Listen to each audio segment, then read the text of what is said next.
The cabin had been rotting in the Montana wilderness for 30 years when Sarah Chen found it, her water breaking 2 miles from the nearest road. No cell service, no help coming. The people of Cedar Falls had already made their judgment clear. A pregnant woman with no husband wasn't their problem. But as Sarah dragged herself through the broken doorframe, bleeding and desperate, something clicked in her mind. The same mind that had once designed security systems for government black sites before she disappeared. The townspeople thought they were watching a broken woman trying to survive. They had no idea she was building something that would make them all pay attention. Room by room, Sarah reconstructed that cabin with her bare hands and her newborn daughter strapped to her chest. But the real construction wasn't in the wood and nails. It was in the basement, where Sarah's old skills were creating something the government would kill to keep secret. 3 hours earlier, Sarah had stood outside Miller's general store, her swollen belly making it difficult to reach the heavy door. She'd watched through the window as Martha Miller pretended not to see her, suddenly very busy rearranging the same display of canned goods she'd organized twice that morning. When Sarah finally managed to push inside, the conversation between Martha and 2 other women had stopped mid-sentence. "Excuse me," Sarah had said, her voice steady despite the cramping that had been building all morning. "I think the baby's coming early. Could someone drive me to the hospital in Billings?" The silence stretched like taffy. Martha's eyes had flickered to Sarah's ringless finger, then to her face, then away. "Hospital's 2 hours. Maybe you should have thought about that before." Before what? Sarah wanted to ask. Before her husband died in a car accident 6 months into her pregnancy? Before she'd burned through her savings trying to keep his failed restaurant afloat? Before she'd moved to Cedar Falls, thinking a small town might be more forgiving than the city she'd fled? Instead, she'd turned and walked out, leaving the 3 women to resume their whispered conversation about the pregnant stranger, who'd shown up 4 months ago with no backstory and too many secrets. Now, collapsed on the rotting floorboards of the abandoned cabin, Sarah pressed her back against the only wall that seemed structurally sound and focused on breathing through the contractions. The roof had partially caved in, letting in streams of late-afternoon sunlight that illuminated the decay around her. Broken bottles, rusted cans, and the desiccated remains of something that might have once been curtains littered the floor. But Sarah wasn't seeing the decay. She was seeing possibilities. Her old training kicked in automatically. Threat assessment, resource evaluation, tactical advantage. The cabin sat in a natural depression, hidden from the main road but with clear sightlines in 3 directions. The foundation was solid concrete, unusual for something this remote and obviously much newer than the rotting structure above it. Interesting. Another contraction hit, stronger this time, and Sarah gripped the nearest support beam. Her fingers found carved initials, JM 1987.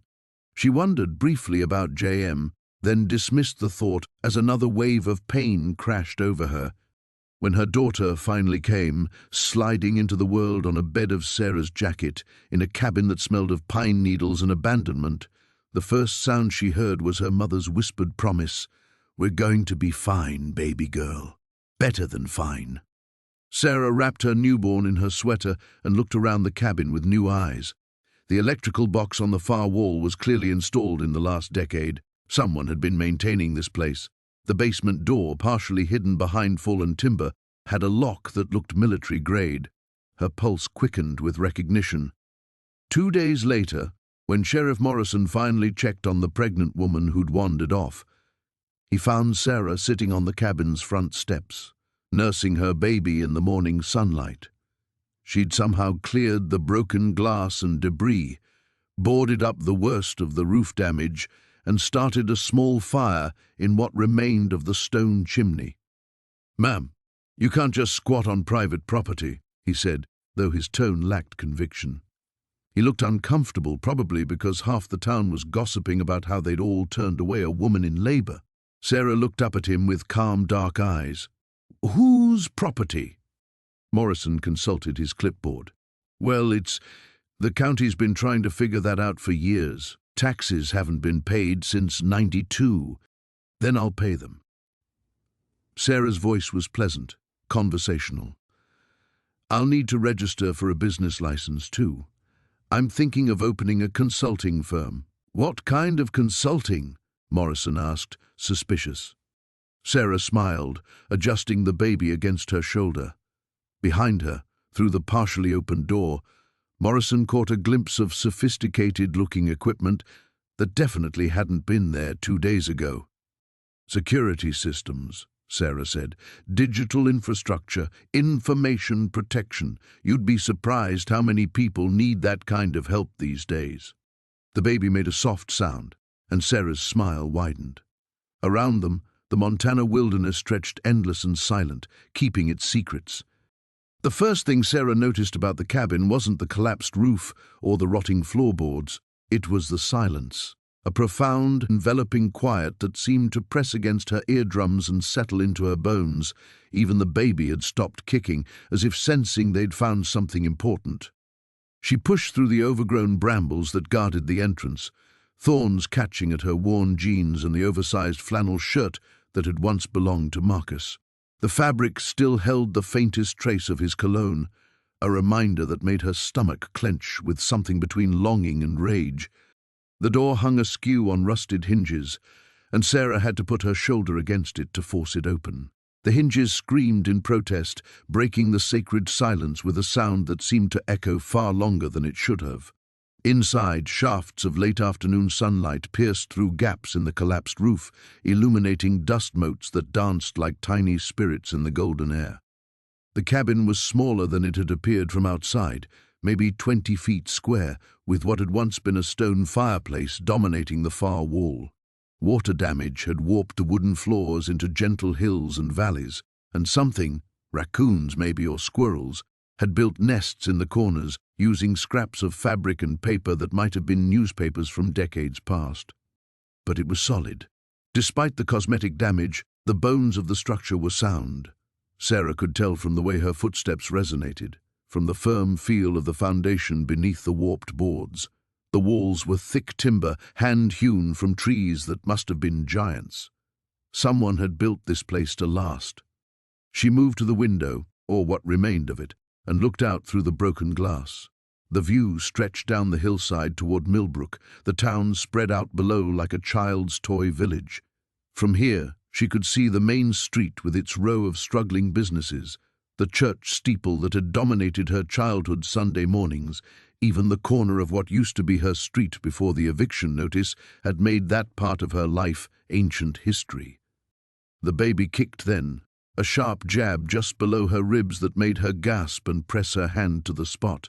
5 months along, and already it felt like there wasn't enough room inside her for both of them. Sometimes she wondered if there was enough room in the world for both of them. "What do you think?" she whispered to the child growing inside her. "Think we could make this work?" The question hung in the air, mixing with dust and the scent of old wood and something else, something green and growing despite the apparent death of the place. Sarah followed the smell to a corner where water had been dripping through the damaged roof for who knew how long. There, in a patch of rich, dark soil that had formed from years of decomposing leaves and moisture, a small plant had taken root. She didn't recognize the species, but its leaves were a vibrant green that seemed to glow in the filtered sunlight. Life finding a way even here, even in abandonment and ruin. Sarah knelt beside the plant, her hand instinctively moving to her belly again. She'd been so focused on survival, finding food, finding shelter, finding some way to make it through each day, that she'd almost forgotten what it felt like to hope. But standing in this broken place that somehow felt more like home than anywhere she'd been in months, something shifted inside her chest. She could rebuild this. She could make it into something better than it had been before. The idea should have seemed impossible. She had $47 in her wallet, no job, no friends, and a family that had made it clear she was no longer welcome in their lives. The baby's father had blocked her number and moved in with his ex-girlfriend without so much as a goodbye. She was alone in every way that mattered. But as she looked around the cabin again, her mind began to work differently. The collapsed sections of roof could be cleared away, the floor could be leveled and reinforced, the fireplace could be cleaned and restored, the broken windows could be replaced or at least boarded up for now. She'd learned basic carpentry from her grandfather before he died, back when her family still claimed her as one of their own. It would take time. It would take resources she didn't have, but it could be done. The setting sun cast longer shadows through the gaps in the roof, and Sarah realized she'd been standing there for nearly an hour, planning and dreaming in a way she hadn't allowed herself to do in months. Tomorrow, she would have to face reality again. The shelter had rules about how many consecutive nights she could stay, and she'd already pushed those limits. But tonight, for the first time since Marcus had walked away, she felt something that might have been the beginning of a plan. The foundation stones were older than Maya had first realized. As she cleared away decades of rotted leaves and debris, her fingers traced carved symbols that predated anything she'd seen in Millbrook's Historical Society displays. The markings weren't random. They formed a deliberate pattern that seemed to spiral inward toward what had once been the cabin's center. She'd been living in her car for 3 days now, parking behind the abandoned gas station on Route 9 after dark, moving before dawn to avoid questions. The pregnancy was becoming harder to hide, her body betraying her secret with each passing week. Soon, people would notice. Soon, she'd have nowhere left to run. The cabin offered something her car couldn't: possibility. Maya had always been good with her hands.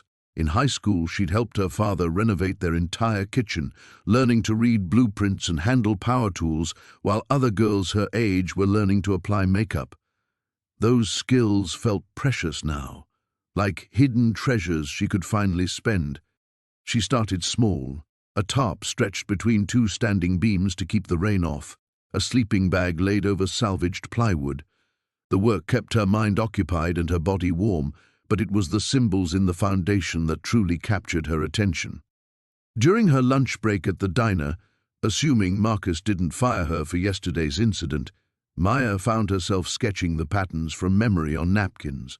The spiral design reminded her of something, though she couldn't place what. It nagged at her like a word balanced on the tip of her tongue. "You're artistic," observed Mrs. Chen, sliding into the booth across from her.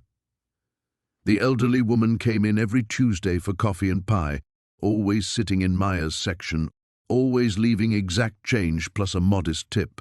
Maya quickly covered the napkin with her hand. "Just doodling. May I?" Mrs. Chen gestured toward the hidden drawing. Something in the woman's tone made Maya hesitate, then slowly move her hand away. Mrs. Chen studied the napkin with an intensity that seemed disproportionate to a few pencil scratches. "Where did you see this?" Mrs. Chen's voice had gone very quiet. It's just something I remembered. From a book, maybe." Mrs. Chen's dark eyes searched Maya's face. "What book?" The lie crumbled before Maya could speak it.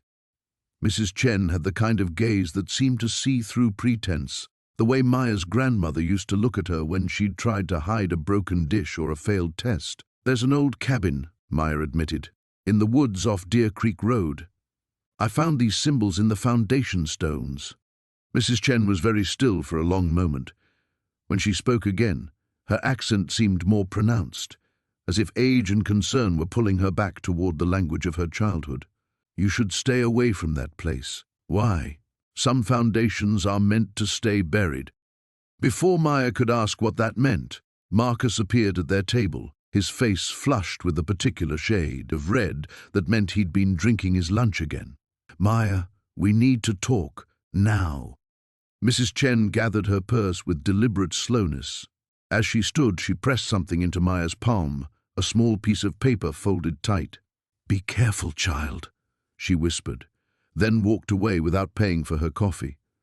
Maya closed her fist around the paper as Marcus launched into a speech about professionalism and customer service and how yesterday's emotional display reflected poorly on the establishment.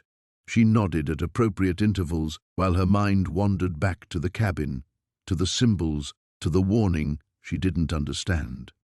When Marcus finally dismissed her with a final warning about her employment hanging by a thread, Maya retreated to the bathroom and unfolded Mrs. Chen's note.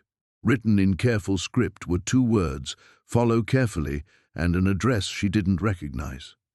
The afternoon dragged by in a haze of refilled coffee cups and forced smiles. Maya's feet ached, her back protested the long hours on her feet, and the baby seemed determined to press against every uncomfortable spot in her abdomen. But underneath the physical discomfort, anticipation hummed like electricity. When her shift finally ended, Maya drove to the address on the paper. It led her to a neat blue house on the quiet side of town, with a garden that even in late autumn showed signs of careful tending. Mrs. Chen answered the door before Maya could knock. "I was hoping you'd come," the older woman said, stepping aside to let Maya enter. The house smelled like jasmine tea and old books. Every surface seemed to hold photographs, family portraits spanning decades, mixed with images of places Maya didn't recognize. Temples and mountains and cities that looked nothing like Millbrook. "The symbols you found," Mrs. Chen said without preamble, "they're not decorative. They're instructions." "Instructions for what?" Mrs. Chen moved to an old wooden chest and withdrew a leather-bound journal, its pages yellowed with age. "For building something that was never meant to be built again." The hammer felt foreign in Elena's hands at first, its weight unfamiliar against her palm. But as the days blended together in a haze of sawdust and sweat, the tool became an extension of herself.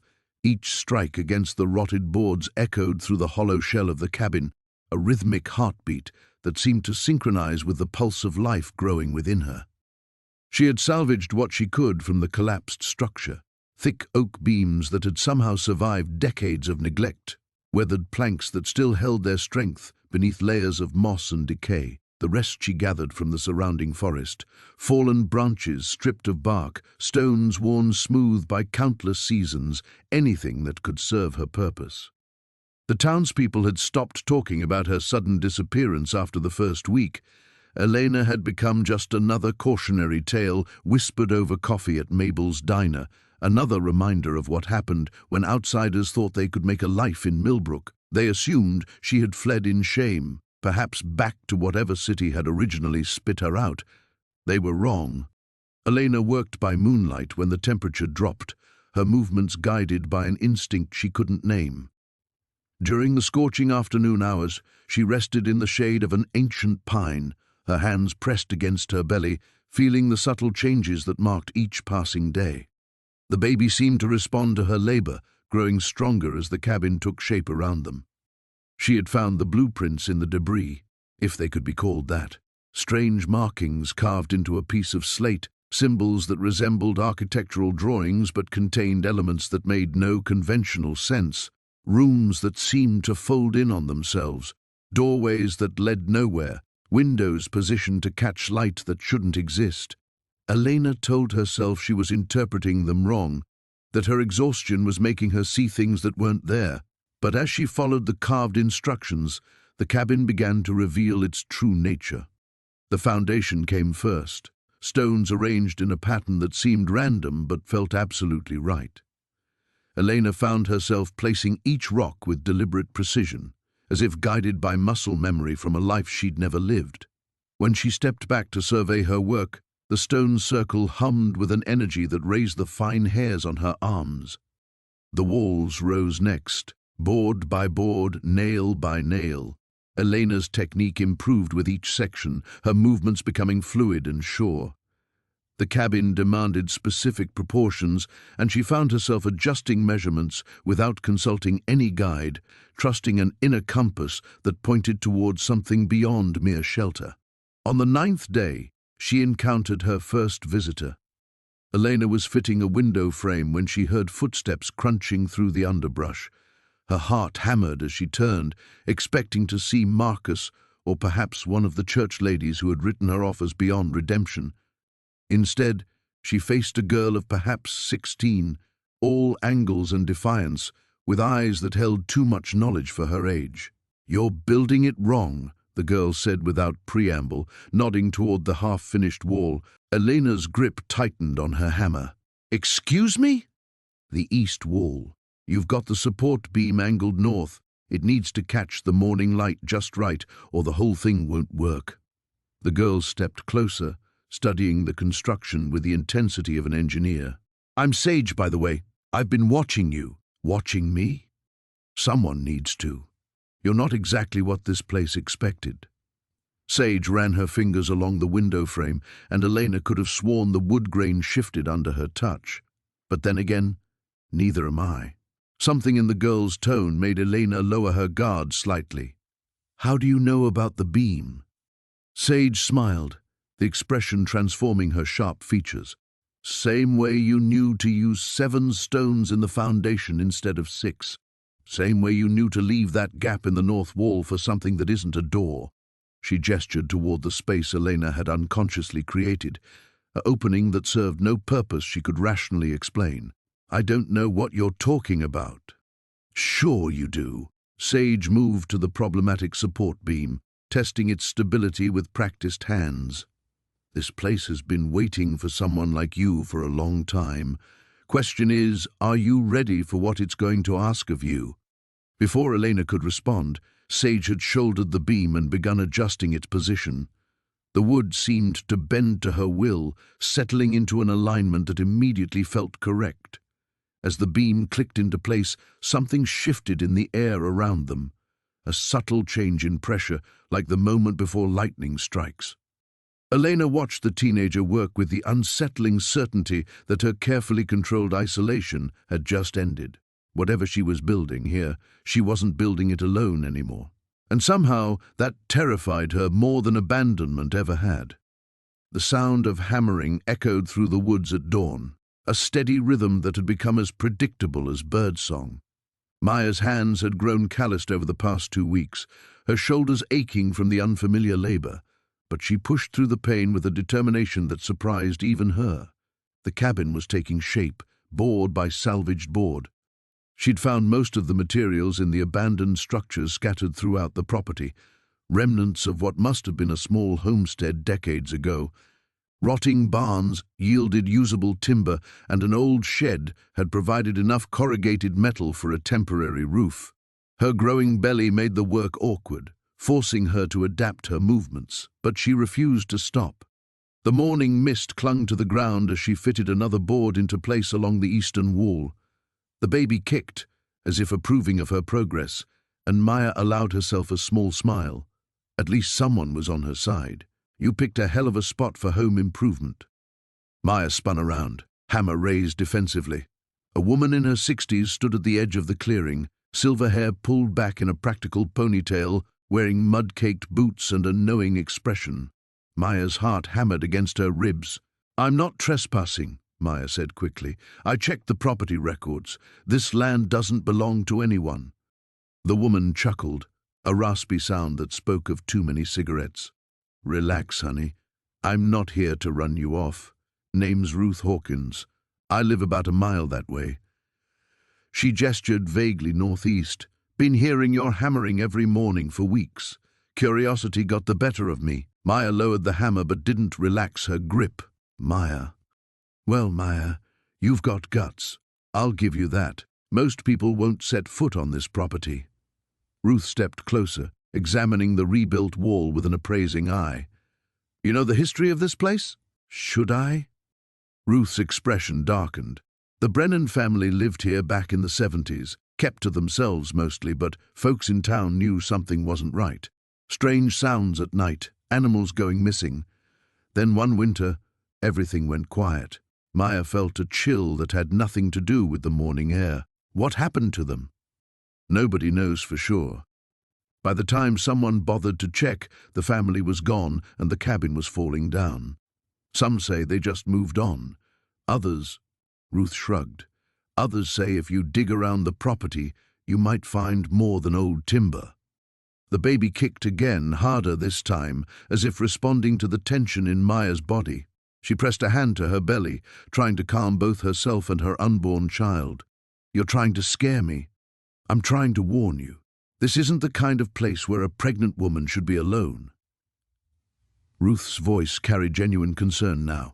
Whatever you're running from, there's got to be better options. Maya felt the familiar surge of anger that had become her constant companion. You don't know anything about my situation. I know desperation when I see it. I know what it looks like when someone's got nowhere else to go." Ruth moved closer, her voice gentling. "I also know that sometimes running away isn't enough. Sometimes you have to run towards something." The words hung in the air between them. Maya found herself studying this stranger's weathered face, searching for judgment and finding only understanding. When was the last time someone had looked at her without pity or disgust? "The hardware store in town," Ruth continued. "They've got better lumber than what you're scrounging here, and proper tools. I could give you a ride if—" "I don't have money for new materials." The admission came out harsher than Maya intended. Ruth was quiet for a moment, then nodded toward the half-rebuilt cabin. "What you're doing here, it's not just about having a roof over your head, is it?" Maya's grip tightened on the hammer. This woman was seeing too much, asking questions that cut too close to truths Maya wasn't ready to examine. "It's about survival." Survival, sure, but also something else. Ruth's eyes were sharp, calculating, something about taking control, about building something that's entirely yours. The accuracy of the observation made Maya's chest tighten. She turned away, focusing on the wall she'd been constructing. "I should get back to work." "I'll be going then." "But Maya?" Ruth paused at the edge of the clearing. "If you change your mind about that hardware store trip, I'm usually home mornings, and if you need anything else, medical help, someone to talk to, you know where to find me." Maya watched until Ruth disappeared into the woods, then sank onto a stack of lumber. The baby settled into stillness, as if it too was processing this unexpected encounter. For the first time in weeks, Maya felt the weight of her isolation truly lift, replaced by something she'd almost forgotten existed, the possibility that she wasn't as alone as she'd believed.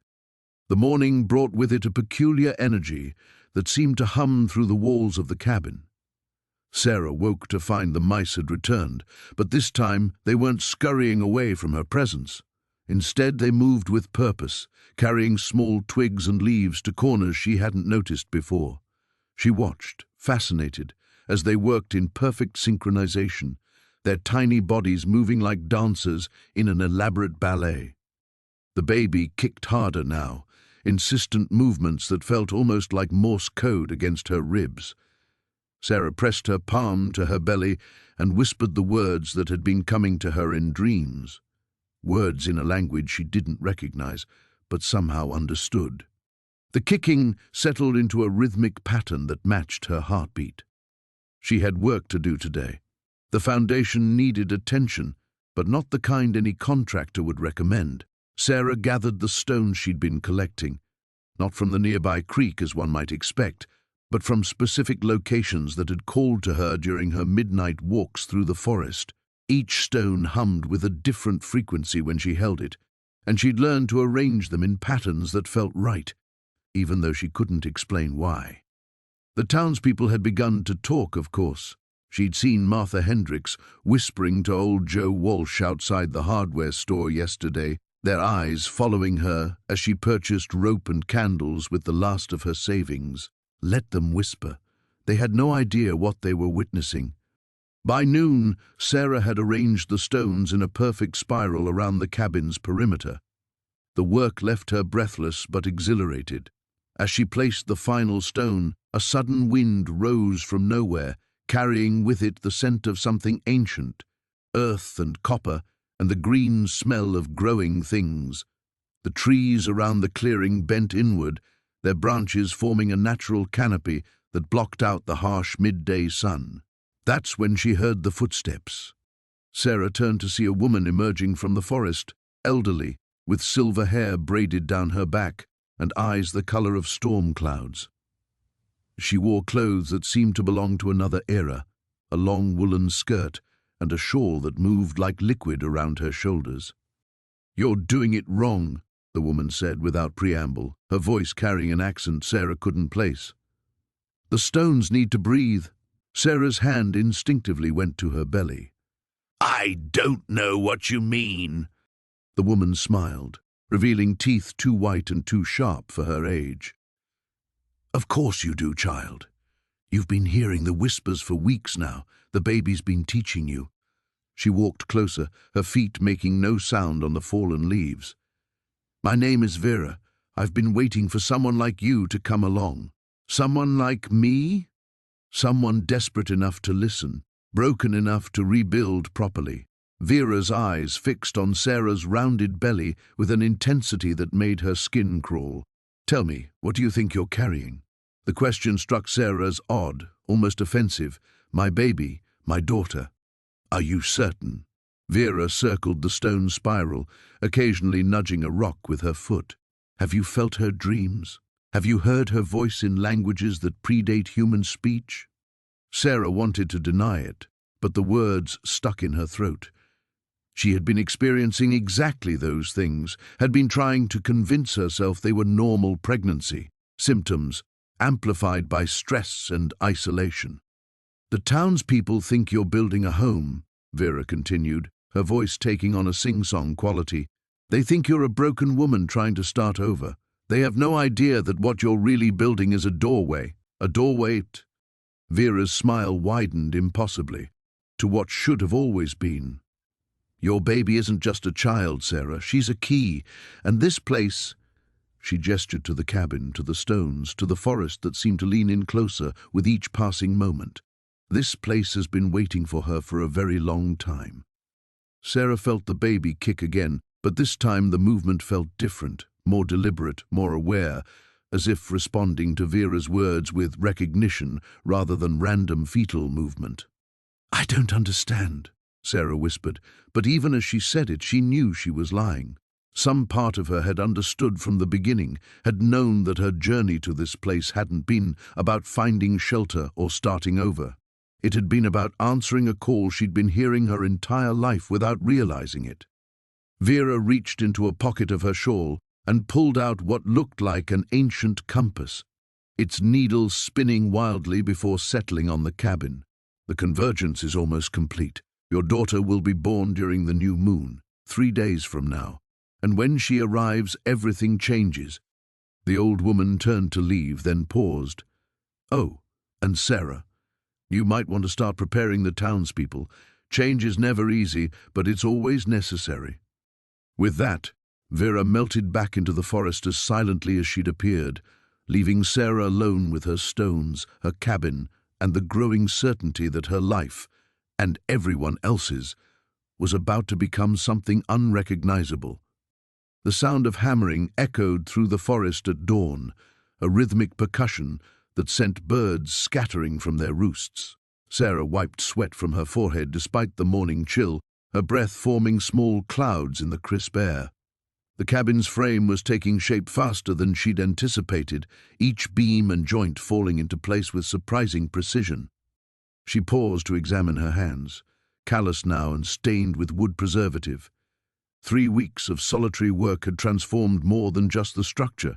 Her body had adapted, muscles strengthening, reflexes sharpening. The pregnancy hadn't slowed her down as everyone had warned it would. If anything, she felt more capable, more focused than she ever had. The sound of an approaching vehicle made her freeze. Through the trees, she glimpsed the familiar outline of Marcus's truck navigating the rough path she'd been forced to clear. Her jaw tightened. She'd specifically chosen this location for its isolation, far from the main roads and hiking trails that crisscrossed the mountain. Marcus emerged from the cab, his deputy uniform crisp despite the early hour. He moved with the careful deliberation of someone expecting trouble, his hand resting casually near his service weapon. Sarah. His voice carried across the clearing, neutral but wary. Folks in town have been asking about you. She didn't stop working, driving another nail into the support beam with perhaps more force than necessary. Since when do you make house calls for wellness checks, Marcus? Since my ex-girlfriend disappears into the woods for 3 weeks without telling anyone where she's going. He stepped closer, surveying the construction with raised eyebrows. This is what you've been doing up here? Building a cabin? It was already here. I'm just making it livable. The lie came easily. She'd dismantled every trace of the original structure, burning the rotted wood and hauling away the debris. What stood here now was entirely her creation, built according to plans she'd sketched during long sleepless nights. Marcus walked the perimeter, his trained eye taking in details she hoped he wouldn't notice. The foundation that extended far deeper than necessary for a simple cabin, the reinforced doorframe, the windows positioned for maximum sight lines rather than aesthetic appeal. "You're building this alone." Skepticism colored his tone. "I'm stronger than you gave me credit for." "That's not what I meant." He stopped in front of her, close enough that she caught his familiar scent of aftershave and coffee. "Sarah, this is professional-grade work. Where did you learn to do this?" She met his gaze steadily. The truth was something she couldn't explain even to herself, how the knowledge seemed to flow through her hands, how each measurement and angle felt instinctively correct. YouTube has tutorials for everything these days. His radio crackled to life, dispatch calling about a domestic disturbance on the other side of town. He listened with half his attention while studying her face, searching for something she was determined not to reveal. "I have to go," he said finally. "But Sarah, people are worried. Dr. Reynolds has been asking about your prenatal appointments. Your landlord said you haven't been back to your apartment. I don't need their concern." "Everyone needs somebody." His voice softened, slipping back into the tone he'd used during their relationship. "Whatever happened between us, you don't have to go through this pregnancy alone. Come back to town. We can figure things out." For a moment, something inside her wavered. The isolation was harder than she'd expected, and there were nights when she lay on her sleeping bag listening to the forest sounds, fighting waves of doubt and fear. But then she thought about the whispered conversations that stopped when she entered rooms, the job interviews where enthusiasm died the moment they noticed her condition, the way even Marcus had looked at her when she'd told him about the baby, as if she'd become someone he no longer recognized. "I am figuring things out," she said, "just not the way anyone expected." Marcus's radio crackled again, more urgent this time. He glanced toward his truck, then back at her. "This isn't over. I'll be back to check on you." "Don't." The word came out sharper than she intended. "I mean it, Marcus. What I'm doing here, I need to do it alone." Something in her tone must have convinced him. He nodded slowly, backing toward his vehicle with obvious reluctance. "Take care of yourself, Sarah, and the baby." She watched until his truck disappeared around the bend, then set down her hammer and pressed both hands to her growing belly. The baby moved restlessly, as if responding to her elevated heart rate. "It's okay," she whispered. "No one's going to stop us. No one's going to understand, but that doesn't matter. We're building something they can't imagine." The morning sun climbed higher, burning away the mist that clung to the valley below. Sarah picked up her tools and returned to work, each strike of the hammer driving away the last echoes of doubt. The morning brought an unusual stillness to Millbrook that made Martha Hendricks pause as she swept her front porch. No birds chirped from the old oak trees lining Maple Street, and even the usual hum of early commuters seemed muted. She glanced toward the forest path that led to what folks were now calling Sarah's place, though nobody had seen the pregnant woman in nearly 2 weeks. Martha had been the last to visit, bringing a casserole that Sarah had accepted with grateful tears. But something in those dark-circled eyes had troubled Martha ever since. A brightness that seemed almost feverish, and the way Sarah kept glancing toward the cabin's interior as if guarding a secret. 3 streets over, Detective Ray Morrison was experiencing his own moment of unease as he reviewed the missing persons report filed the night before. Carol Jennings, a social worker from the county office, had failed to return from her scheduled visit to check on Sarah. Her car had been found at the Forest Trail's entrance, keys still in the ignition, purse untouched on the passenger seat. Ray had worked cases in 3 counties over the past 15 years, and abandoned vehicles rarely led anywhere good. He radioed Deputy Walsh and headed for his patrol car, the October Wind, carrying an odd metallic scent that made him think of old pennies and rust. At the cabin, Sarah stood motionless, in what had once been the main room, listening to sounds that came from beneath the floorboards. The scratching had grown more persistent over the past few days, accompanied by a rhythmic tapping that seemed almost like Morse code. She pressed her palm against her swollen belly and felt the baby respond with a sharp kick, as if it too was listening. The social worker lay in the root cellar below, conscious but unable to move or speak. The tea Sarah had offered her contained more than chamomile and honey. Carol's eyes tracked desperately across the rough wooden ceiling above, trying to piece together how a welfare check had turned into this nightmare. She could hear Sarah's footsteps overhead, slow and deliberate, punctuated by the pregnant woman's soft humming of what sounded like a lullaby. Sarah had discovered the hidden cellar on her third day at the cabin when a rotted board gave way beneath her feet. The space below was larger than the cabin itself, carved from the hillside with hand tools and reinforced with stones that looked far older than any settlement records for the area. Strange symbols were etched into the walls, and in the deepest corner sat a collection of items that defied easy explanation. Animal bones arranged in careful patterns, bundles of dried plants that released pungent odors when disturbed, and a leather-bound journal written in a language she couldn't identify. But it was the final entry, written in English in a shaking hand, that had changed everything. The previous occupant had documented a ritual, a way to ensure that her unborn child would never know abandonment or betrayal. The price seemed steep until Sarah considered her alternatives. Raising a baby alone with no money, no support, and no future beyond whatever scraps the town might throw her way. The journal's instructions had been specific about timing and preparation. The ritual required a willing sacrifice during the final weeks of pregnancy, when the connection between mother and child was strongest. Carol Jennings had arrived at precisely the right moment, her bureaucratic sympathy making her the perfect candidate. Detective Morrison's radio crackled as he approached the forest trail. Martha Hendricks was calling to report that her neighbor's dog had been found dead in her backyard, its body drained of blood with no visible wounds. 2 other residents had called about similar discoveries, all pets found within a half-mile radius of the trail leading to Sarah's cabin. Ray felt his pulse quicken as he parked beside Carol's abandoned car. He'd seen enough crime scenes to recognize the signs of something serious brewing, but this felt different. The air itself seemed charged with an electric tension that made his skin crawl and his service weapon feel inadequate. As he started up the trail, Sarah was completing the final preparations below ground. Carol's muffled attempts at screaming had grown weaker throughout the morning, and the baby's movements had taken on an urgent quality that told Sarah the time was approaching. She lit the candles arranged around the cellar according to the journal's diagrams, their flames casting dancing shadows on the symbol-covered walls.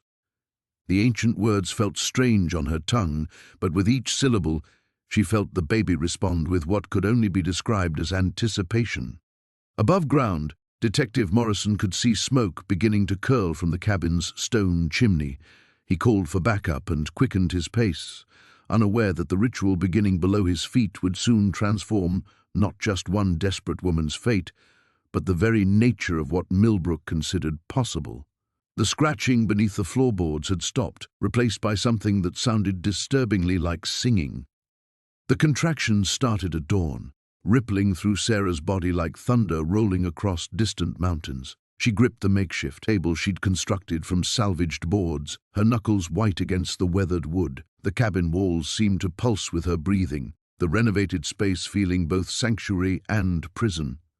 She had known this day would come, had prepared for months, but the reality of labor in complete isolation struck her with primal terror. No hospital, no doctors, no sterile rooms with monitoring equipment. Just her, the cabin, and the secret that had grown alongside the life inside her. The pain subsided momentarily, and Sarah moved carefully to the supply cache she'd hidden beneath loose floorboards. Clean towels stolen from the laundromat in town, medical supplies acquired through careful shoplifting, and the research she'd painstakingly gathered from library computers. She'd memorized every detail about childbirth, complications, what could go wrong. What she hadn't expected was the voices. They started as whispers during the next contraction, so soft she almost dismissed them as wind through the gaps in the cabin walls. But as the pain intensified, the voices grew clearer, more distinct, multiple speakers, overlapping conversations that seemed to emanate from the very foundations of the structure. "She's not ready," came a woman's voice, tinged with worry. "None of us were ready," replied another, deeper, more weathered. Sarah's rational mind insisted it was delirium brought on by pain and isolation, but the voices felt too real, too present. She stumbled toward the wall where the sounds seemed strongest, pressing her palm against the rough-hewn log she'd spent months reinforcing. The wood was warm. Another contraction doubled her over, and in that moment of agony, the voices became a chorus. Dozens of women, maybe more, speaking in languages she didn't recognize but somehow understood. They were offering guidance, sharing strength, telling her she wasn't alone. Hours blurred together. Sarah found herself moving through the cabin in patterns that felt ancient, instinctive. Her hands traced symbols on the walls that she didn't remember carving, following grooves that seemed to appear as she needed them. The voices guided her, coaching her breathing, warning her when to rest, when to push forward. As the sun reached its zenith, she realized she was no longer alone in the cabin. They weren't visible exactly, but their presence filled the space like heat from a fire. Women of different ages, different eras, all connected by something Sarah was only beginning to understand. The cabin wasn't just her refuge, it was theirs too, had always been theirs. This place, she gasped between contractions. What is this place?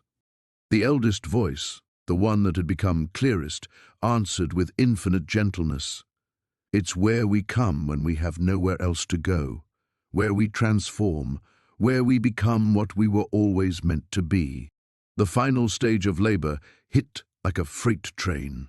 Sarah dropped to her knees on the soft nest of blankets she'd prepared, but instead of panic, she felt surrounded by invisible hands supporting her, guiding her, sharing her burden. The pain didn't diminish, but it changed quality, becoming purposeful rather than torturous. When the baby finally came, sliding into the world with a healthy cry that echoed off the cabin walls, Sarah understood with crystal clarity what she'd been preparing for all these months. It wasn't just shelter she'd been building, or even just a home. She'd been constructing a bridge. The infant in her arms was perfect. 10 tiny fingers, 10 perfect toes, eyes that seemed to hold ancient wisdom despite being mere minutes old. But as Sarah cleaned her daughter, she noticed something that would have terrified her months ago. The child's skin bore the faintest tracery of marks, like silver veins just beneath the surface. Patterns that matched the symbols Sarah had been unconsciously carving into the cabin walls. The baby's eyes, when they opened, reflected light in a way that seemed almost luminescent. "She's one of us," the eldest voice confirmed with satisfaction. "As are you now. The transformation is complete." Sarah looked around the cabin with new understanding. Every board she'd replaced, every stone she'd set, every symbol she'd carved, it had all been guided by something larger than herself. The women who had come before, who had found this place in their own moments of desperate need. But transformation into what? The question hung in the air as Sarah cradled her daughter, feeling power thrumming through both of them like electricity through copper wire. Outside she could hear the distant sounds of Millbrook going about its ordinary day, completely unaware that everything had just changed. The baby's fingers curled around Sarah's thumb, and in that touch she felt the weight of responsibility settling over her like a mantle. She was no longer just a desperate woman hiding in the woods. She was a guardian, a keeper of secrets that stretched back generations, and her daughter would be so much more. The sound of hammering echoed through the forest at dawn, rhythmic and purposeful. Maya's hands had grown calloused over the past weeks, her movements efficient as she secured another board to the cabin's restored frame. The structure that had once been a collapsed ruin now stood solid and weatherproof, its windows gleaming like watchful eyes in the morning light. She paused to wipe sweat from her brow, her enlarged belly making even simple movements challenging. 7 months now, and the baby kicked constantly, as if eager to escape into the world she was preparing. Maya placed a protective hand over her stomach, whispering reassurances to the life growing within. "Soon," she murmured. "Soon, you'll understand why we're here." The town had begun to take notice of her project. Yesterday, she'd spotted 2 teenagers on bikes stopping at the edge of the property, pointing and whispering before pedaling away. Word was spreading just as she'd hoped it would. Let them wonder. Let them speculate about the strange pregnant woman who'd claimed the abandoned land and transformed it into something remarkable. Maya stepped back to admire her work. The cabin's exterior was complete, but the real masterpiece lay within. She'd spent countless hours researching, planning, designing the interior space with meticulous care. Every detail served a purpose that would soon become clear. Her phone buzzed against the workbench. Another message from Jake, the 7th this week. She'd stopped reading them after the first few pathetic attempts at reconciliation. His words meant nothing now. He'd made his choice when he'd chosen his family's money over their child, when he'd listened to his mother's poison about Maya being unsuitable and manipulative. They had no idea what manipulation truly looked like. The sound of an approaching vehicle made her tense. Through the trees she glimpsed Sheriff Coleman's patrol car bumping along the dirt road. Maya quickly gathered her tools, her mind racing through possible explanations for his visit. She'd been careful to obtain all necessary permits, had researched property laws extensively. Everything she'd done was perfectly legal. Coleman emerged from his car slowly, his hand resting casually on his belt. He was younger than Maya had expected when she'd first moved to Millbrook, maybe mid-30s, with intelligent eyes that missed little. Those eyes were studying the cabin now with obvious curiosity. "Miss Holloway," he called out as he approached. "Impressive work you've done here." Maya forced a smile, positioning herself protectively in front of the cabin's entrance. "Thank you, Sheriff. Just trying to make a home for my baby." "That's what I hear." Coleman's gaze lingered on her belly before returning to her face. "Town folks are talking. Some are concerned. Concerned about what? Well, you're out here all alone, pregnant, working yourself pretty hard from what I can see. People worry." Maya laughed, the sound carrying a bitter edge. "Funny how concerned everyone is now. Where was that concern when I was sleeping in my car, when I was begging for help and getting doors slammed in my face?" Coleman's expression softened slightly.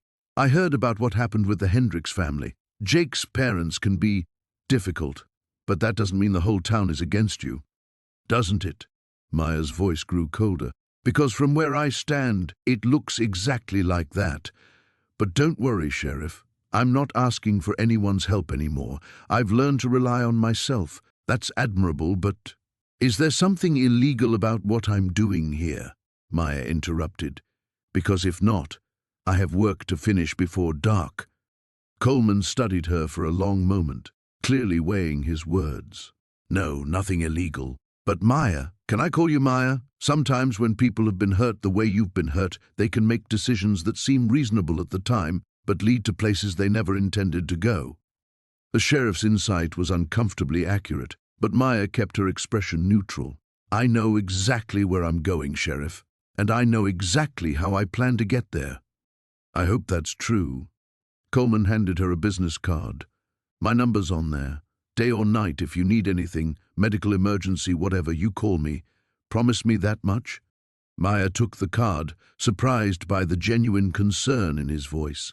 For a moment she almost wavered, almost allowed herself to believe that someone in this God-forsaken town might actually care about her well-being. But the moment passed quickly, crushed under the weight of too many betrayals. "I promise," she lied smoothly. Coleman nodded and headed back to his car, but paused before getting in. "That's going to be one lucky baby, having a mother willing to build them a home with her bare hands." After he drove away, Maya crumpled the business card and let it fall to the ground. Lucky baby. If only he knew what she was really building here, what she was really preparing for. The town would understand, soon enough, exactly how lucky her child would be, and how unlucky they'd all been to underestimate what a desperate woman could accomplish when she had nothing left to lose. The first contractions started at dawn, rippling through Sarah's abdomen like gentle waves. She'd been expecting them for weeks, but the reality still made her breath catch. She pressed her palm against the cabin wall she'd just finished reinforcing and felt the rough wood grain beneath her fingertips. Solid, real, ready. Not yet, she whispered to her belly. Just a little longer. But her body had its own timeline. By mid-morning, the contractions were coming every 20 minutes, and Sarah found herself pacing the main room of the cabin, her hand trailing along the custom shelving she'd built into every wall. Each shelf held carefully labeled jars, bottles, and containers, her life's work condensed into this single space. She'd planned for this moment obsessively. The birthing supplies were ready in the back room, the generator was fueled and tested, and every detail had been rehearsed in her mind 100 times. What she hadn't anticipated was the crushing loneliness that would accompany these first stages of labor. During her prenatal appointments in Millbrook, the ones she'd driven 40 minutes each way to keep her pregnancy private, other women had talked about their support systems. Husbands timing contractions, mothers providing comfort, friends bringing meals. Sarah had none of that. She had only the cabin and the secret it would soon help her protect. Another contraction gripped her, stronger this time, and she gripped the edge of her workbench until it passed. When it did, she noticed her hands were shaking, not from pain, but from the weight of what she was about to do. The sound of tires on gravel made her freeze. Through the front window, she saw Tom Brennan's patrol car pulling up the newly cleared drive. Her heart hammered as she quickly grabbed a paint-stained tarp and threw it over her workbench, concealing the equipment there. "Sarah?" Tom's voice carried across the yard. "You okay?" "Saw smoke from the chimney and thought I'd check." She opened the door, trying to look casual despite the sweat beading on her forehead. "Just working on some improvements. Thanks for checking." Tom's eyes swept over the transformed cabin, the new roof, the reinforced walls, the small addition she'd built onto the back. "This place looks incredible. Hard to believe it's the same structure." "Lots of time on my hands," she said, then immediately regretted the bitter edge in her voice. His gaze dropped to her swollen belly, then back to her face. "When are you due?" "Soon." Another contraction was building, and she fought to keep her expression neutral.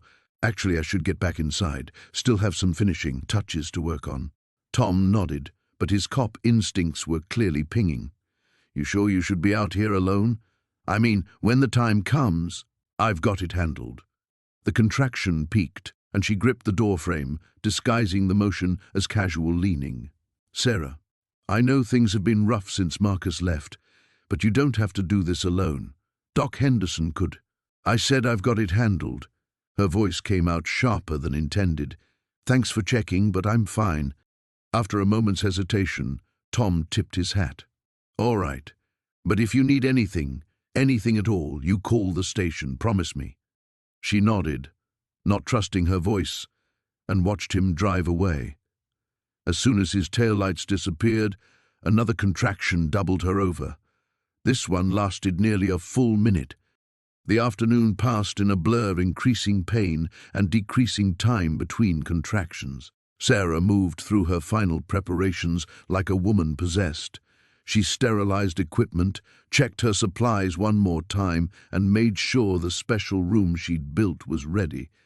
As evening approached, she realized she was in active labor.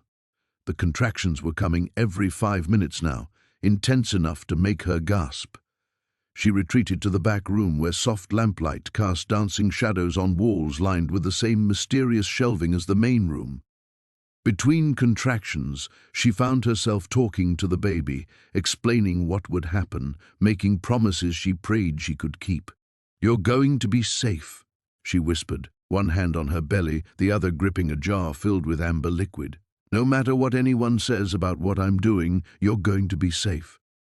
The night deepened around the cabin, and Sarah's world narrowed to the rhythm of her labor and the flickering light of the oil lamps.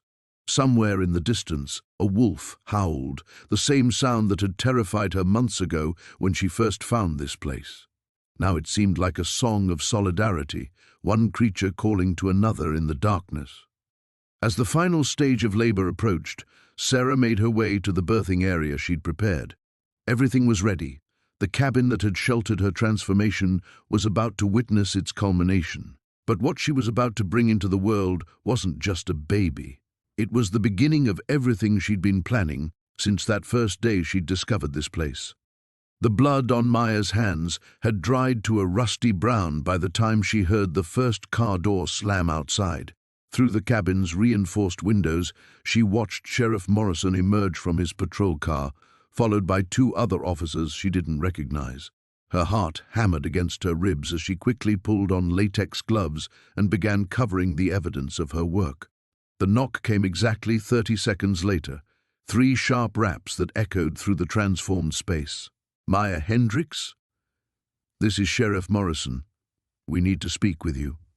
She moved with practiced efficiency, sliding the metal panels over the laboratory equipment and activating the ventilation system that would clear any lingering chemical odors. The cover story she'd rehearsed dozens of times flowed through her mind as she approached the door. "Just a moment," she called out, her voice steady despite the adrenaline coursing through her veins. She grabbed the pregnancy pillow from its hook near the door and secured it beneath her loose shirt. The bump looked convincing at 7 months, exactly what everyone expected to see. When she opened the door, Morrison's weathered face showed a mixture of concern and suspicion. The 2 officers behind him, a young woman with alert eyes and an older man whose hand rested casually near his weapon, flanked him like bookends. "Sheriff," Maya said, forcing surprise into her voice. "Is everything all right?" "We're investigating some reports from the area," Morrison replied, his gaze moving past her to scan the interior of the cabin. "Mind if we come in?"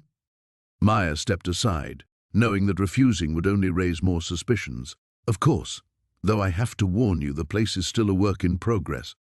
The transformed space looked nothing like the collapsed ruin it had been 6 months ago. Maya had been careful to make it appear like a legitimate restoration project. Rustic furniture, exposed beams, a stone fireplace that actually functioned. The hidden laboratory beneath the floorboards remained invisible, accessible only through a section of planking that looked identical to the rest. "Impressive work," the female officer commented, running her fingers along the smooth wall paneling. "Did you do this yourself?" "Most of it," Maya replied, settling carefully into an armchair and placing her hand protectively over her fake bump. "I had help with the electrical and plumbing, but I needed a project to keep me busy." She gestured at her supposed pregnancy. "Nesting instinct, you know." Morrison wasn't buying the casual act. His eyes had that sharp focus she remembered from when they dated briefly in high school, back when he was just Tommy Morrison, before life had carved lines around his eyes and turned his hair grey. "Maya, we've had reports of unusual activity out here. Lights at odd hours, strange smells, people coming and going at night." He paused, studying her reaction. "And yesterday a hiker found some medical waste dumped about 2 miles from here." The medical waste had been a calculated risk. Maya needed to dispose of the contaminated materials somehow, and burning them would have created too much attention. She'd chosen the dump site carefully, far enough away to avoid direct connection, but close enough that the discovery would seem like random dumping. "Medical waste?"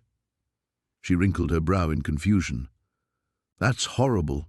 Do you think someone's running an illegal clinic or something?" "That's what we're trying to determine." Morrison's radio crackled, and he stepped away to answer it, leaving Maya alone with the 2 officers. The young woman, Officer Chen, according to her nameplate, continued her examination of the cabin. She seemed particularly interested in the floor, kneeling to examine the wood grain with unnecessary attention. "This is beautiful craftsmanship," she said. "The way these boards fit together, it's almost seamless." Maya's mouth went dry. Chen was looking directly at the section that concealed the laboratory entrance.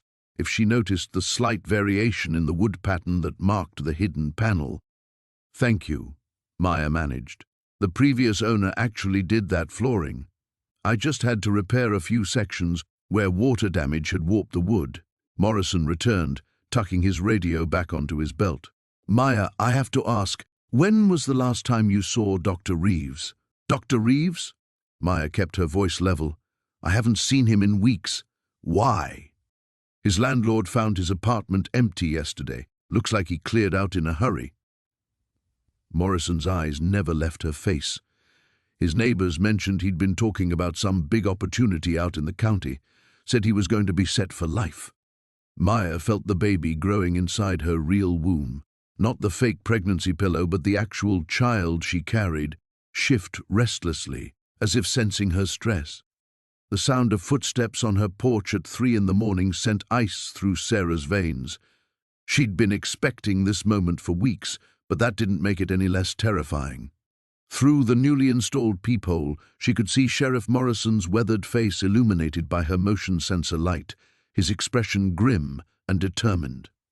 Behind him stood Deputy Chen and someone Sarah didn't recognize, a woman in a dark suit with Federal written all over her posture. The basement door was locked, soundproofed, and hidden behind the false wall she'd constructed, but her heart hammered against her ribs nonetheless. Sarah Fletcher, we need to talk, Morrison called through the door.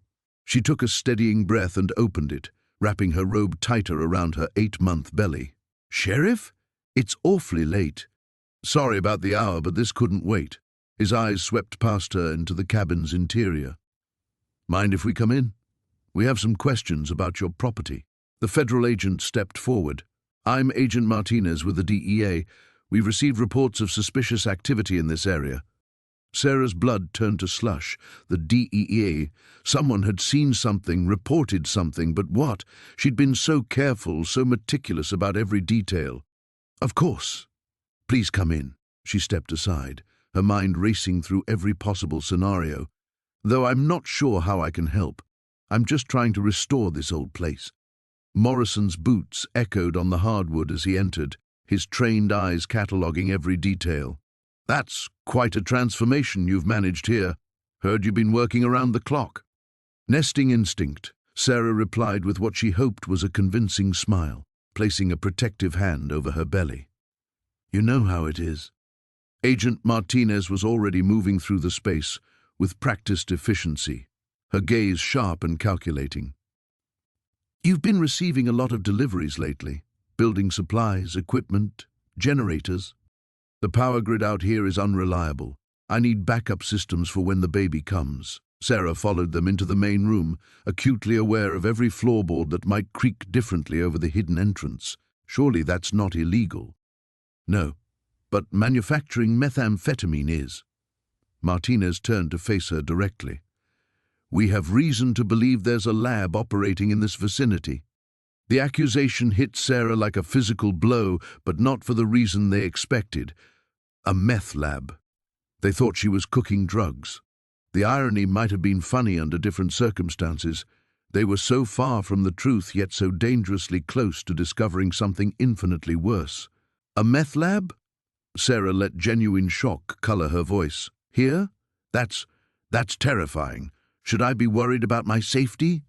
Deputy Chen spoke up for the first time. Mrs. Fletcher, we'd like permission to search the property, just to rule you out as a person of interest. Sarah's mind raced. A search would reveal the basement eventually, and then... She needed time to think, to plan, but they were watching her every micro-expression for tells. Of course you can search, but I'd like to call my lawyer first. Is that allowed? She moved toward the phone, buying precious seconds. This is all very overwhelming, and in my condition... That's your right, Morrison said, but his tone suggested he wasn't pleased. Though I have to say, an innocent person usually doesn't need... A sound from below cut through his words, soft, muffled, but unmistakably human. All 4 people in the room went perfectly still. What was that? Martinez's hand moved instinctively toward her weapon. Sarah's mouth went dry. The pipes, old plumbing. It makes all sorts of noise, especially at night when the temperature drops. But even as she said it, she knew they didn't believe her. The sound came again, a weak tapping, rhythmic and desperate. Morrison was already moving, following the sound toward the far wall. This is interesting. Floor plans for this cabin show it should be smaller. Where does this space go? I don't know. Maybe there was an addition at some point? But Sarah's voice was cracking now, her carefully constructed facade crumbling under their scrutiny. Agent Martinez was on her radio, calling for backup and a search warrant, though Sarah suspected they'd find probable cause to enter immediately. The tapping from below grew more insistent, more frantic. "Ma'am, I'm going to need you to step outside while we secure the premises," Morrison said, his hand now resting on his weapon. "Deputy Chen will stay with you." As they escorted her onto the porch, Sarah caught sight of lights approaching through the trees.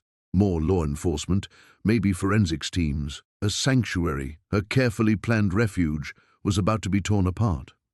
But as she stood there in the cold night air, feeling her baby move restlessly in her womb, Sarah realized something that chilled her more than the autumn wind.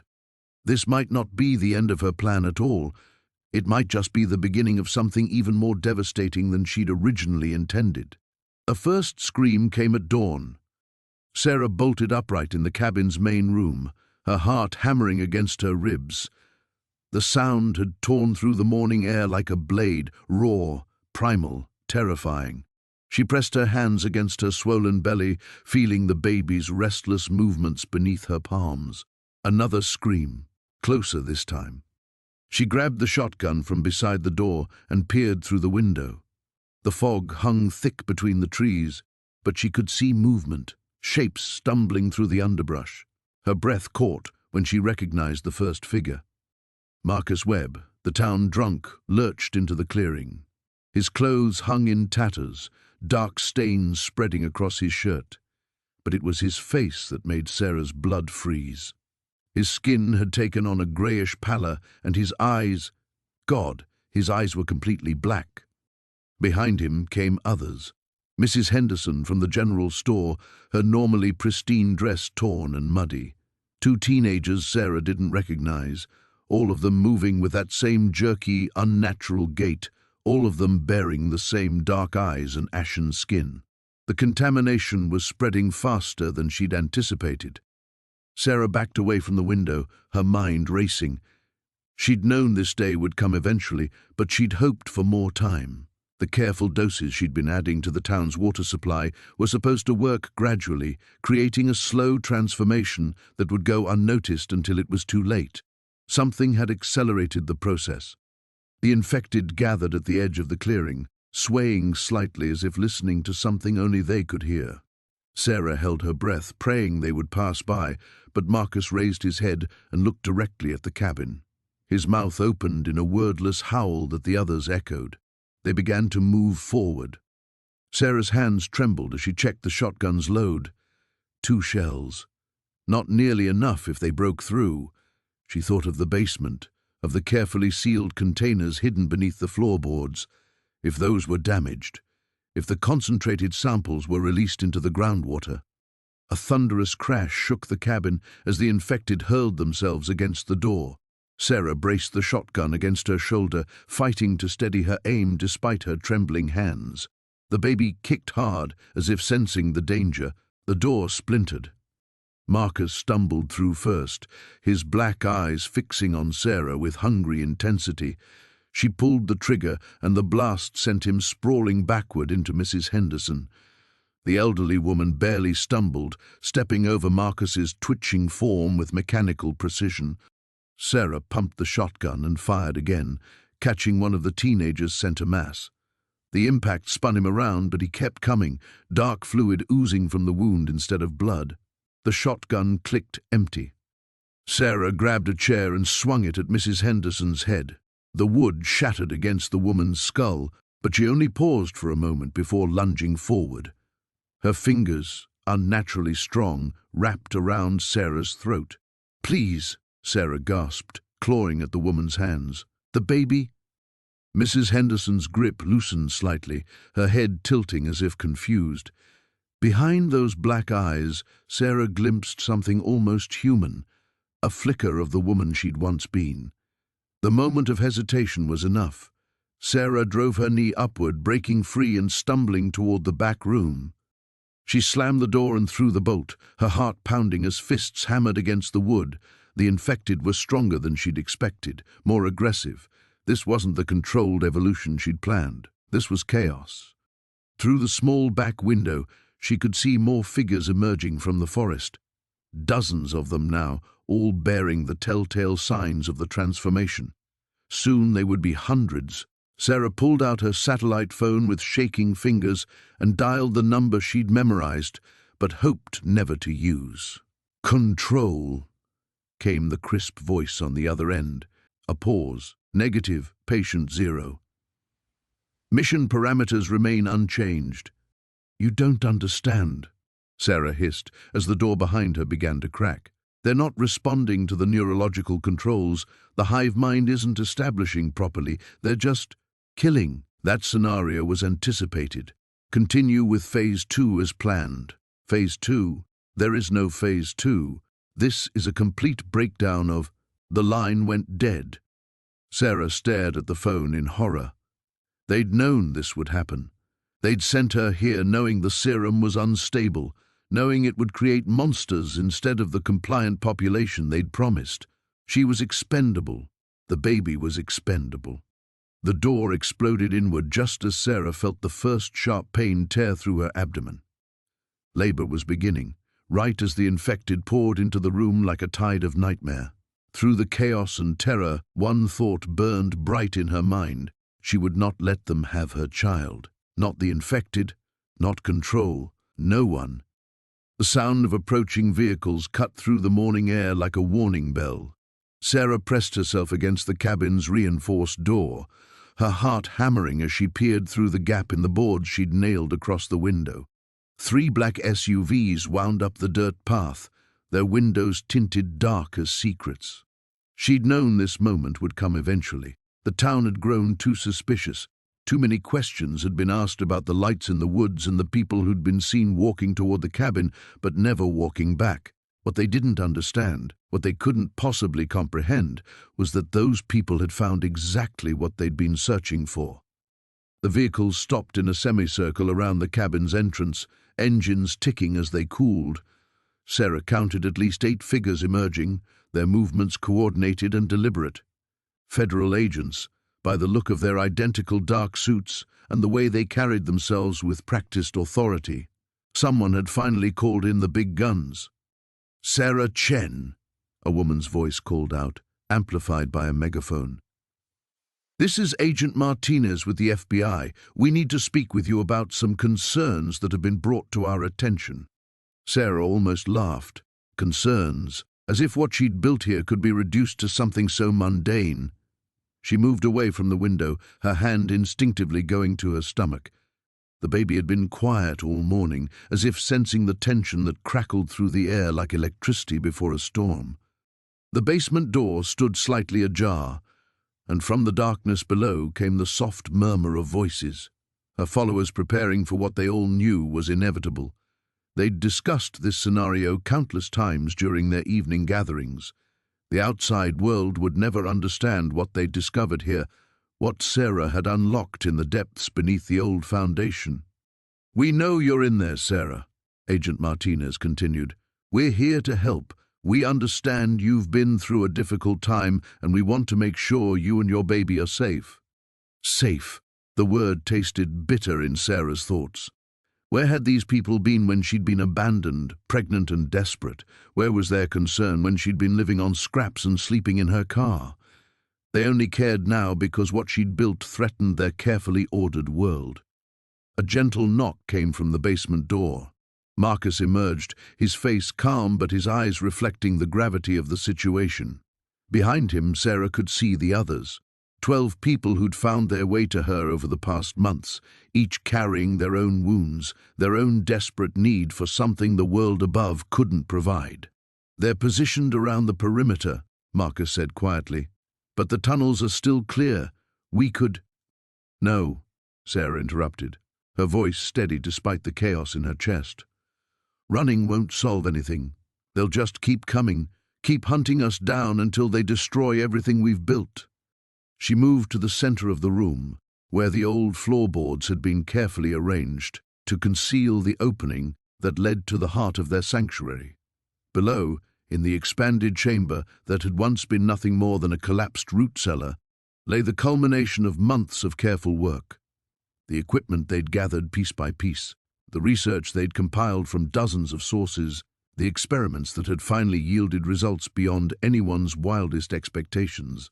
"Sarah Chen, you have 60 seconds to respond before we're coming in," Agent Martinez announced. The baby shifted in Sarah's womb, a flutter that felt almost like approval. She'd initially thought the pregnancy was another burden to bear, another complication in her already shattered life. But as the months progressed and her work in the cabin deepened, she'd begun to understand that the timing wasn't coincidental. The baby wasn't just growing inside her, it was changing, developing, in ways that defied every textbook and medical journal ever written. The genetic modifications she'd pioneered weren't just theoretical anymore. Her child would be the first of a new kind of human, one adapted for the world that was coming. Climate change, resource depletion, social collapse. The old world was ending whether people wanted to acknowledge it or not. But her followers understood. They'd volunteered to be part of the next phase of human evolution. 30 seconds, Sarah. She looked at Marcus and the others, seeing her own determination reflected in their faces. They'd all made their choice months ago, submitted to the same process that would ensure their survival in the harsh decades ahead. Their DNA had been carefully modified, their cellular structure enhanced, their bodies prepared for conditions that would kill ordinary humans. The agents outside had no idea they weren't dealing with a cult or a terrorist cell. They were attempting to arrest the architects of humanity's future. Sarah walked to the door and placed her hand on the lock. When she opened it, there would be no going back. The world would finally see what she'd accomplished, what she'd been building in the darkness beneath their feet. The question was whether they'd have the wisdom to embrace it or the courage to destroy themselves fighting against inevitable change. The countdown reached 0. Emergency sirens cut through the dawn air like wounded animals, their wailing bouncing off the mountains surrounding Cedar Hollow. Maya pressed her face against the cabin's reinforced window, watching the convoy of vehicles snake down Main Street toward her sanctuary. Fire trucks, police cars, an ambulance, and behind them, a growing procession of townspeople, drawn by curiosity and fear. Her hand instinctively moved to her belly, feeling the familiar flutter of life within. 6 months now, and still they didn't understand. Still they saw only what they expected to see, a desperate woman who'd lost her mind, building something dangerous in the woods. They couldn't fathom the truth, that she was building salvation itself. "They're early," she murmured, to the shadows that seemed to breathe with her words. The cabin had grown beyond its original walls, expanded in ways that defied the blueprints she'd never drawn. Passages twisted deeper into the mountain, chambers carved by something more than human hands. The foundation she'd laid 6 months ago had been just the beginning. Chief Morrison's voice crackled through a bullhorn, distorted by distance and echo. "Maya Chen, this is Chief Morrison. We need you to come out peacefully. People are concerned about you." Concerned? Maya almost laughed. Where had their concern been when David left her standing in the courthouse parking lot, divorce papers scattered at her feet like autumn leaves? Where was their concern when her mother hung up on her tearful phone calls, or when her sister returned her letters unopened? The town's concern was a luxury they offered only when it served them. She moved deeper into the cabin, past the kitchen where she'd learned to prepare meals that sustained more than flesh, past the workshop where she'd crafted tools that shaped more than wood. In the central chamber, the heart of her creation, she knelt beside the pool of water that had sprung from the mountain's depths. Its surface reflected not her face, but possibilities, futures branching like veins through crystal. The water showed her the searchers approaching through the forest, their faces tight with predetermined judgment. She saw Morrison's hand resting on his weapon, saw the social worker clutching her clipboard like armor, saw the paramedics with their restraints and sedatives. They came as conquerors, not rescuers. "Maya," another voice joined Morrison's, her sister Jennifer, sharp with false authority. "Stop this nonsense and come out. You need help." Help. As if help were something they'd ever offered freely, as if the help they brought now wasn't designed to diminish her, to reduce her transformation into something manageable and small. They wanted to drag her back to the world that had rejected her, to force her into shapes that would never fit again. The pool's water began to ripple, though no wind stirred the chamber. Maya placed both hands on her belly, feeling the child respond with movements that seemed almost like communication. This baby would be born into a world remade, born into possibilities they couldn't imagine. She'd built this place not as refuge but as foundation, the first step in reshaping everything. Footsteps echoed on the cabin's front porch now, heavy boots testing each board. Maya closed her eyes and felt the mountain's heartbeat beneath her, felt the network of roots and stone and underground, streams that connected her sanctuary to something vast and ancient. The cabin wasn't separate from the world. It was the seed from which a new world would grow. The door's locked, Morrison's voice, closer now, muffled by walls that had grown thicker than any carpenter could explain. Jennifer, you said she'd listen to you. Maya, please. Jennifer's voice carried through the wood, trembling with frustration and something that might have been fear. Whatever you think you're doing here, whatever you think you've found, this isn't healthy. This isn't normal. Normal. The word hung in the air like smoke from a dying fire. Maya had been normal once. A dutiful wife, a compliant daughter, a woman who folded herself into shapes others found comfortable.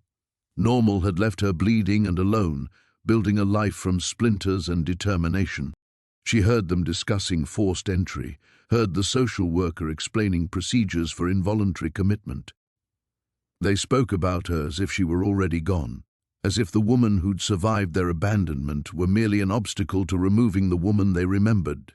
They couldn't see that those two people shared only a name and a face. Everything else had been transformed by necessity and vision. The pool's water began to glow with soft phosphorescence, and Maya felt the first contractions ripple through her body. Not labor, not yet, but preparation. The child sensed the approaching crisis, responding to threats with protective instincts that had nothing to do with ordinary pregnancy. Outside, someone was testing the windows now, flashlight beams probing the reinforced glass like fingers seeking weakness. They'd find a way in eventually.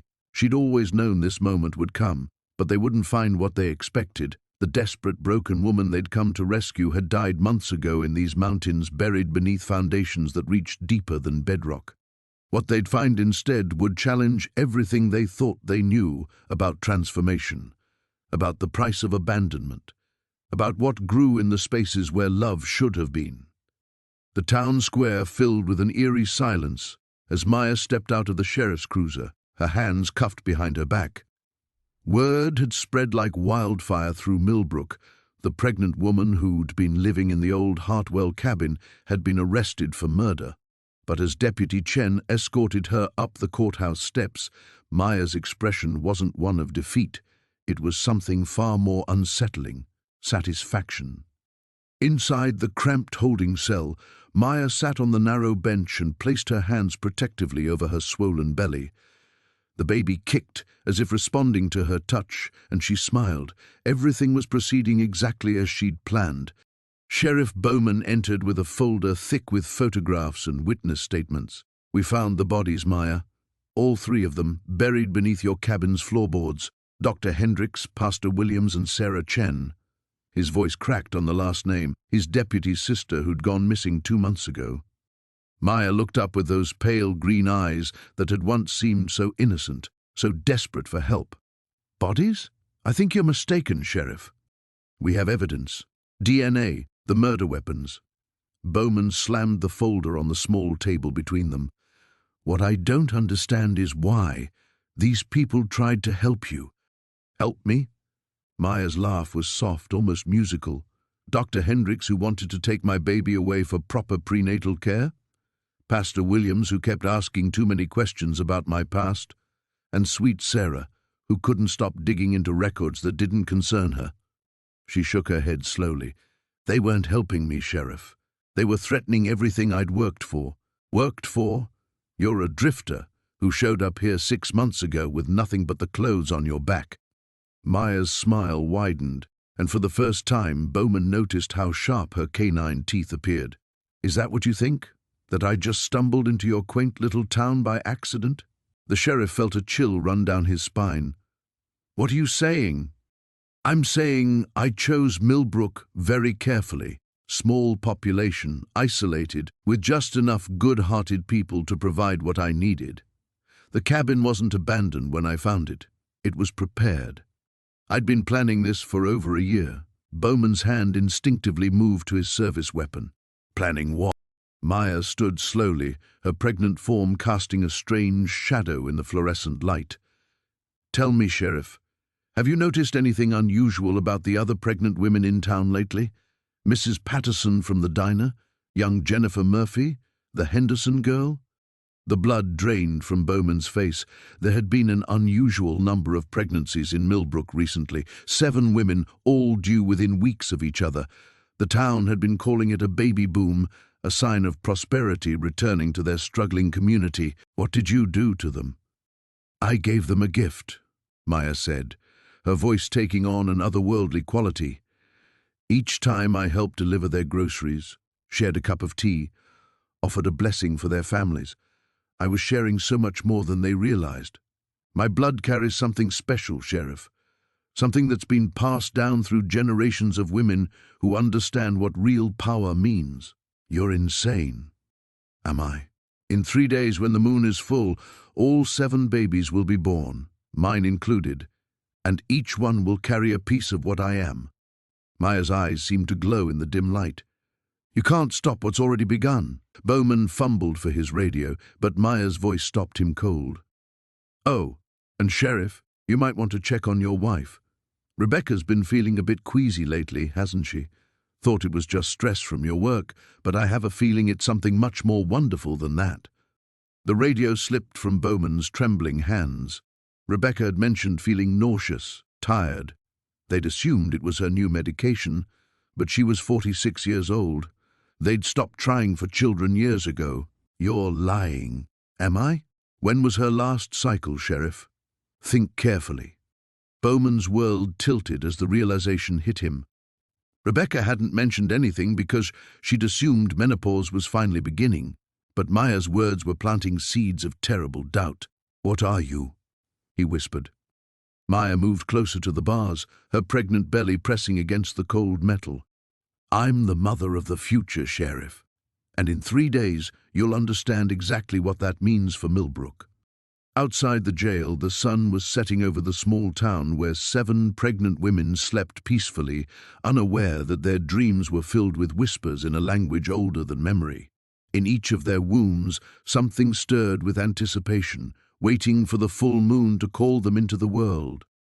Maya closed her eyes and began to hum a lullaby that seemed to echo through the walls themselves, reaching out across the town like invisible fingers, touching every expectant mother with its ancient promise.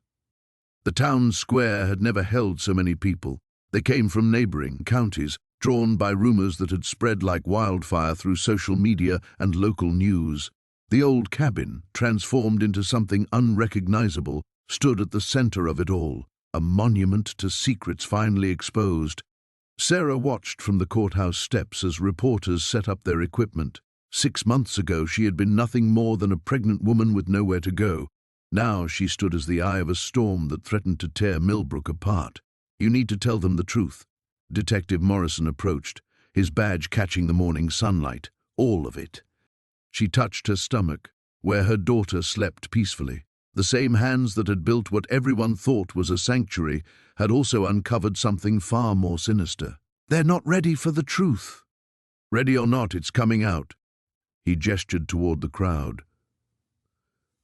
3 more families came forward yesterday: the Hendersons, the Kowalskis, and the Brennans. That makes 12 families total, Sarah. 12 families whose children went missing over the past 20 years. The weight of those numbers settled on her shoulders like a physical burden.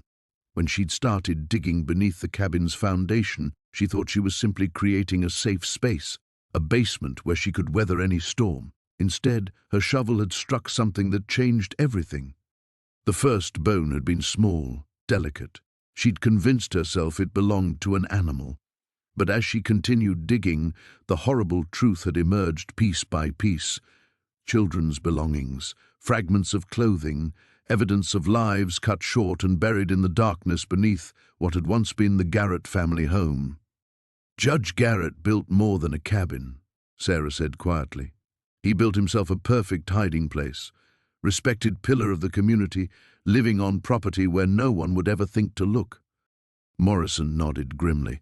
The forensics team estimates there are at least 8 victims buried there, children who went missing during his 40-year tenure on the bench.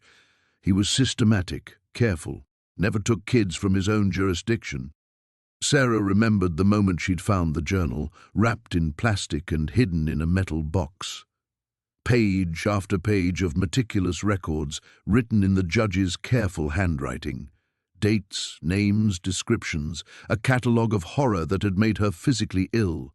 "I should have called you immediately," she whispered. "But you didn't. You kept digging. You documented everything. You built a case that would have made any prosecutor weep with joy."